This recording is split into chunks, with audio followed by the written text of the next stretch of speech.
Derek Warburton works as a fashion stylist and a slew of other roles in the fashion, beauty, and entertainment industries. He's also the owner and creative director for LaPalm magazine. Born in New Hampshire, Derek's childhood was fraught with difficulty. Filled with abuse and even homelessness, Derek faced no shortage of challenges growing up. It wasn't until he was 15 years old that Derek finally felt he gained something that he had been missing all his life: freedom. A freedom to be himself, to pursue the things that he wanted to in life, and what he wanted to pursue was fashion. Once he had his sights set, Derek perfected the art of the hustle, and through hard work, talent, persistence, and connection, Derek can now count himself among the upper echelon of the fashion industry. I'm Bobby Gonzalez, and this is Spoken Dreams.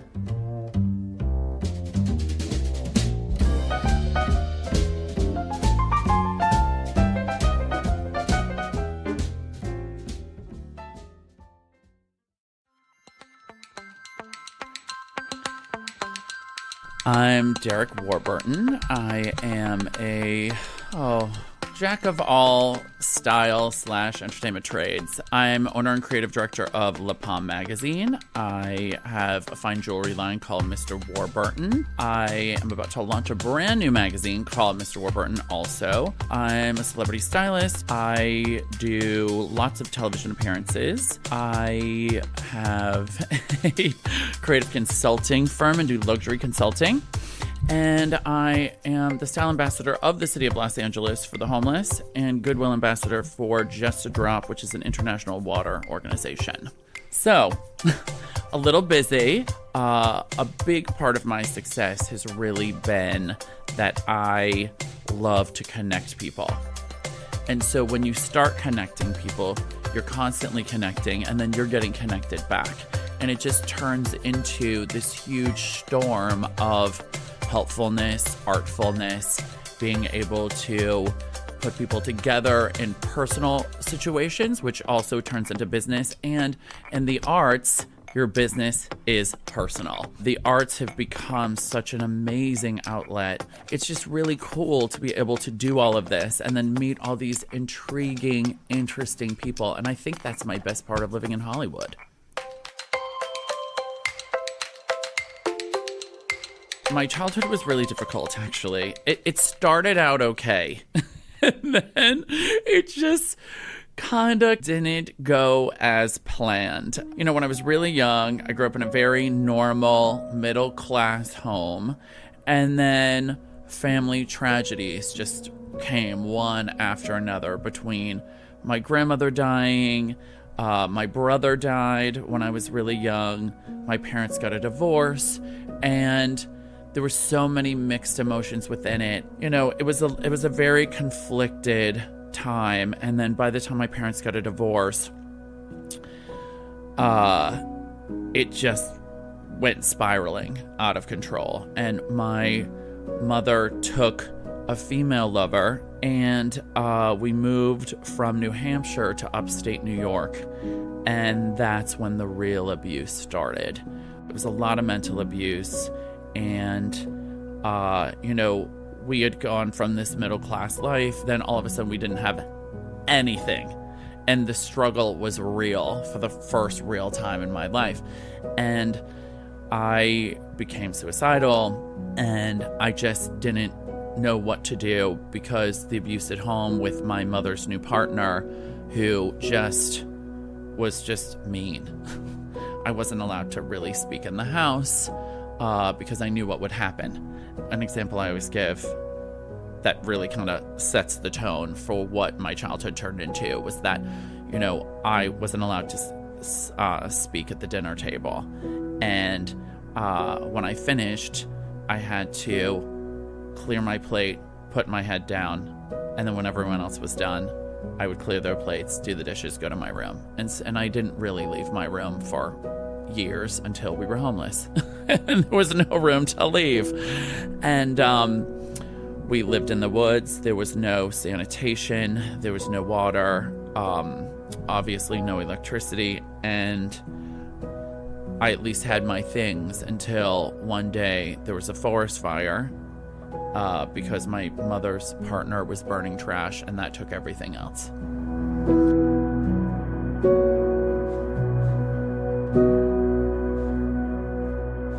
Looking back on it now, I mean, it's a crazy story to me, you know, and I couldn't even look anyone in the eye.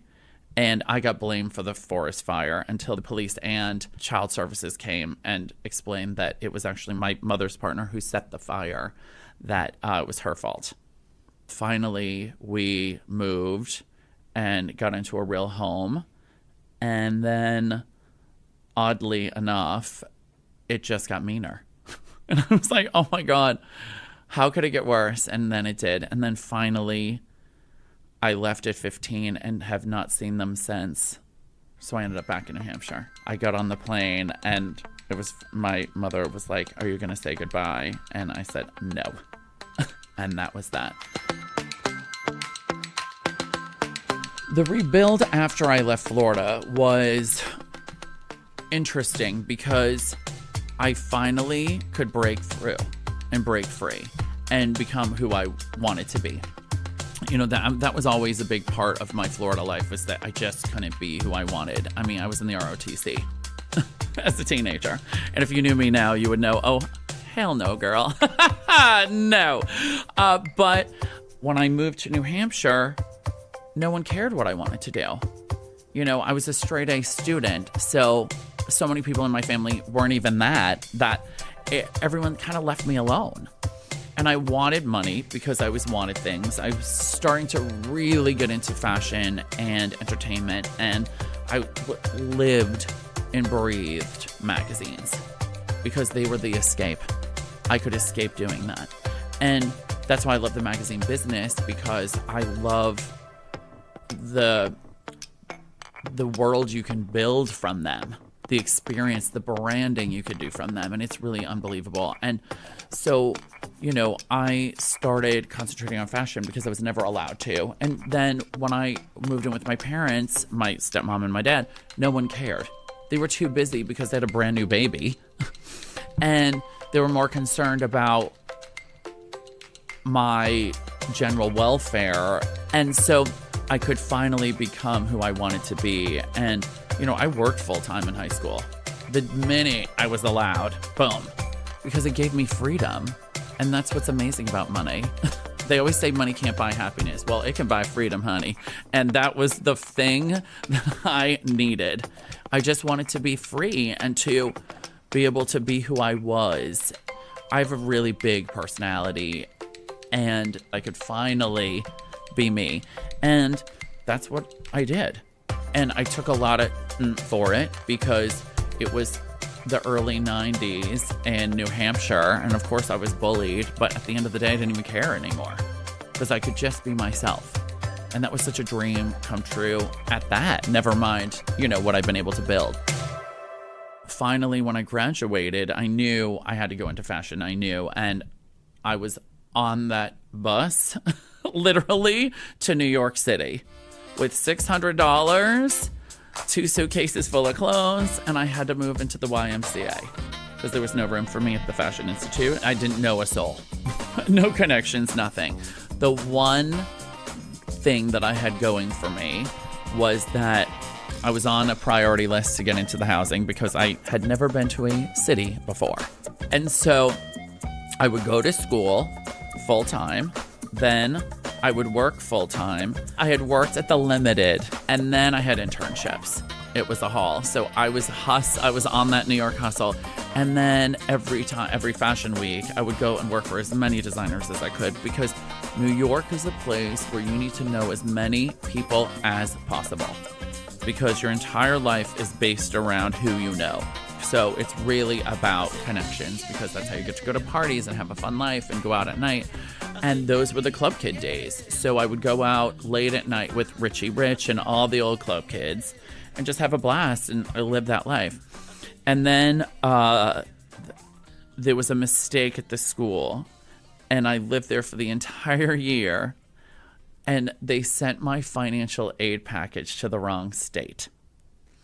And so I had to drop out of college. That was devastating.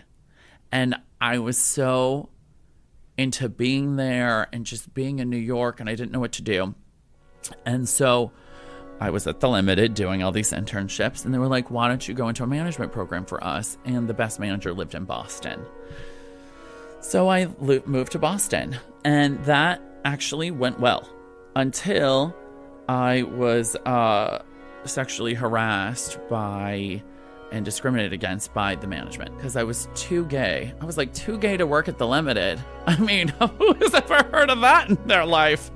It wasn't all of it was one manager in specific. So it was what it was. And I left. After Boston, I went back home, but I went to Maine, and I was a waiter for the one and only time in my life, and that will be the one and only time. That was so not hell no. No, that was not for me. No. And I used to make a big joke because, it would be like the food would come out cold or something. I was like, honey, I schlep it, I'm not making it. So if you got a problem, call the kid. Like it's got nothing to do with me. And I used to joke, I would always say, there's a new law in Maine that tipping is 30% and it's required. And so I made so much money because they were just all laughing at me the whole time. It was fun. It was a good time. But what was amazing out of that experience was that I met a lot of people, and that's when I was able to do my first charity event. I was 21, I think. And we did Fashion for AIDS, and I worked with the local HIV organization, and we had a big fashion show. And it was so fun, and that got me in the fashion industry. Knew no one. I went door to door to get money, but it worked. It gave me a lot of press, and it taught me how to do it. And so, of course, I moved back to Boston, and I started working. Doing events, doing charity events. Charity has been the backbone of my entire career. And what type of people do charity? Influential people do charity. A lot. And so I met everyone. And that's literally how my career took off. And I've been working ever since. From Boston, I went and gave a beauty seminar for 5,000 people in Miami. I was a guest speaker, totally random, never done anything like that in my life. And that changed my life forever. I always wanted to be an artist, but I found myself working in business. And I moved down to Miami, and, that was when I could really become an artist. So I was doing makeup, and then there were styling gigs. I got my first television job on Road Rules, being in Miami. And from there, what I would do a few months, and then I'd go to Milan, and then I'd come back, and then I would do London. And that obviously kept building my network, kept building my experience. I was like, let's go. I mean, money, Chanel's expensive, baby. I gotta get the Chanel. So I was like working. Is there a common theme here? Work. Like work and work. That's my life. And I met this woman who had a company called Atomic Funk. And they were stylists, but there was an agency. And so I had, I'd already worked in a model agency, so I had experience. And they handled The Rock and helped turn The Rock into Dwayne Johnson. That was almost 10 years. I started out working there. Within a year, I was full partner because I could make money. I've always been a money maker. And I turned it around from making no money to a good profiting small firm. Miami was so good because more TV happened. I host a show for the Style Network. I would do appearances for European TV shows. I was always doing stuff with the Miami Herald, and then the magazines really began. And then I could fly to New York to start doing things. And then I moved to New York full time. It was great. I was a stylist. My career really worked. It was very, very good. I was still doing magazines. And that's when I really learned how to work with celebrities, because I started getting a lot of celebrities. And then I learned how to turn that into more. And it went really well. It was a good time. I was there 10 years. And then I left because I kept hitting a wall, because in New York, as a stylist, if you want to be in celebrity, you can't live there. It's not going to work.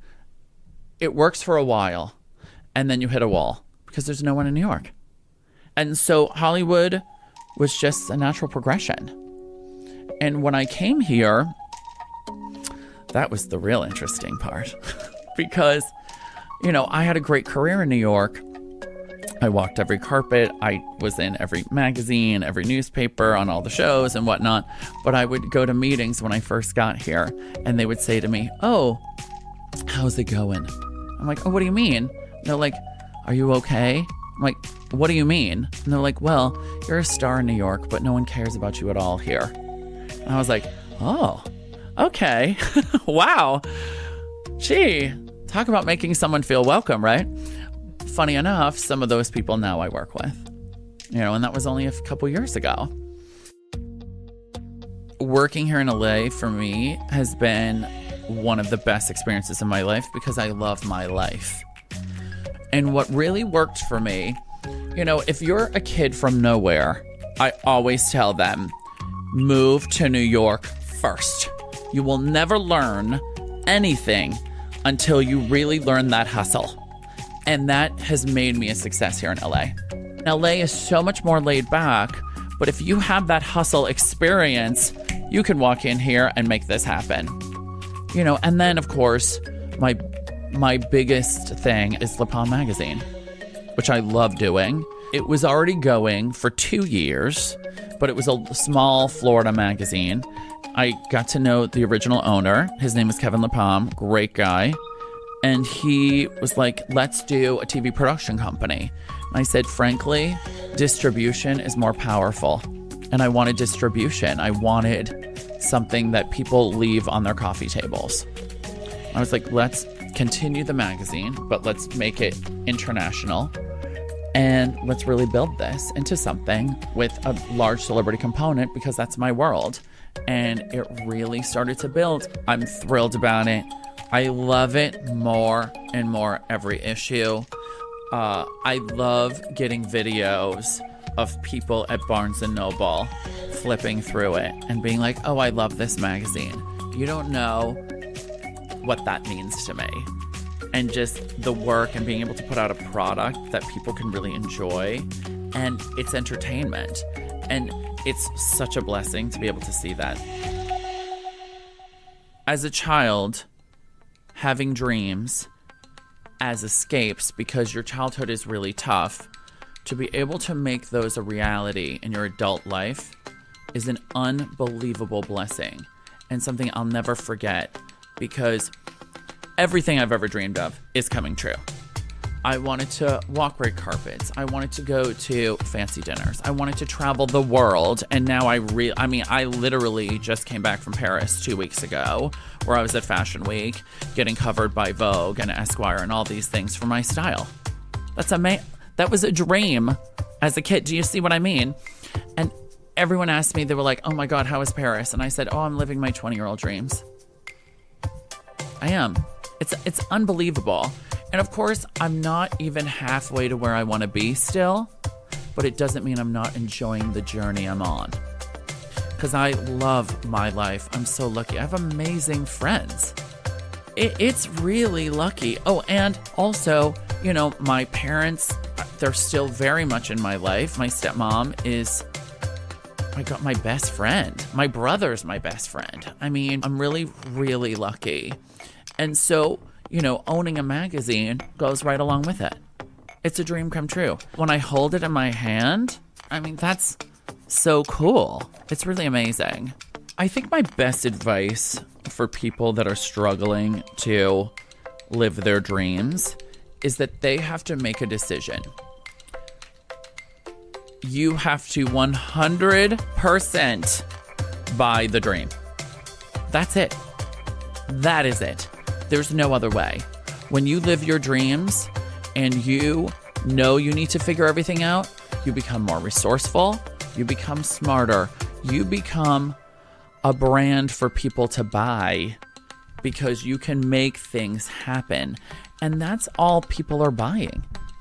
It's all about seeing a dream, making it happen, creating it, and building it, and not taking no for an answer, And if you can take no for an answer, then go home, because it will never work. You know, I've had 50 doors slammed in my face. I've had one of those Joan Rivers careers. They never let me in. They never let me in. They never let me in. And I'm like, well, you know what? Go screw yourself. I'll go and do it myself. And that's really how I've built a lot of my success. So you need to figure out, who do you want to be? Write it down, hang it on the wall, everything. Look at it every day. Repeat mantras to yourself. You know, every day I literally repeat, I love you, number one, because if you don't love yourself, nothing's going to happen. 2, I'm blessed, I'm grateful, and I'm prosperous. Because, can't be getting no Chanel when you ain't prosperous now.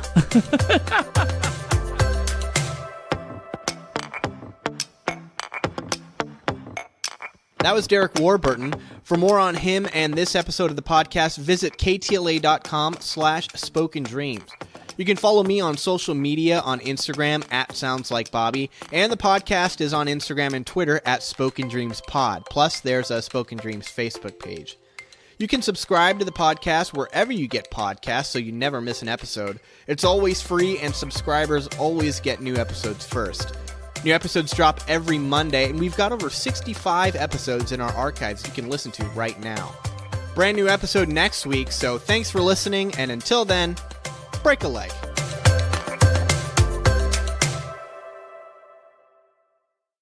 Spoken Dreams is produced by me, Bobby Gonzalez, for the KTLA 5 News in Los Angeles.